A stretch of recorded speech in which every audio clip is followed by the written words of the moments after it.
నీతి అంటే నేను చాలా సింపుల్ డెఫినేషన్ చెప్తాను. అందరూ ఉన్నప్పుడు కాదు, ఎవ్వరూ లేనప్పుడు నువ్వు ఉన్న స్థితే నీతి. హలో, ఏమన్నాను? ఎవ్వరూ లేకుండా ఉన్నప్పుడు నువ్వు ఉన్న స్థితే నీతి. ఎవ్వరూ లేకుండా ఉన్నప్పుడు నువ్వు చూపే నీతి. ఎవ్వడు లేనప్పుడే నువ్వు ఉన్నటువంటి స్థితిగతులే నీతికి సాదృశ్యం. జాగ్రత్తగా వినండి.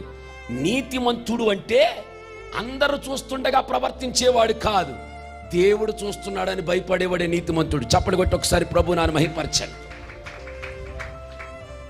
అదే అక్కడ జరుగుతున్నవన్నీ చూచి తట్టుకోలేక వాటి దగ్గరికి వెళ్లకుండా తన మనసును నొప్పించుకున్నాడు.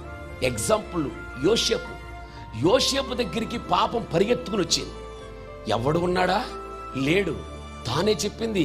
ఎవ్వరూ లేకుండా చూసి, ఎవడూ కూడా అందుబాటు లేకుండా చూసి, సమయము చూచి పోతీఫర్ భార్య వచ్చి యోసేపు చేయి పట్టుకుని సైనించమంటే, అమ్మా నీ మీద నాకు అధికారం ఇవ్వలేదమ్మా, నువ్వు నాకు తల్లి లాంటి దాని అనుకుని నీతి కలిగిన తన మనసు ఉంది కాబట్టి పరిగెత్తుకుని వెళ్ళిపోయాడు పాపం నుంచి దూరంగా. సంసోనుకు దేవుడు ఆత్మ ఇచ్చాడు. ఆత్మ ఇచ్చిన వాడు సమృద్ధిగా దేవుని యొక్క శక్తినిచ్చి న్యాయాధిపతిగా ఉండాలంటే ఈ నీతి కలిగిన మనసును చెడగొట్టుకుని అవినీతి కలిగినటువంటి కామ క్రీడల దగ్గరికి వెళ్ళాడు. చెప్పండి, పారిపోయినటువంటి యోసేపు సింహాసనం మీద, రథం మీద ఉన్నాడు. పాపము కోసం పరిగెట్టుకెళ్ళిన సంసోను తిరగల విసిరివాడిగా ఉన్నాడు.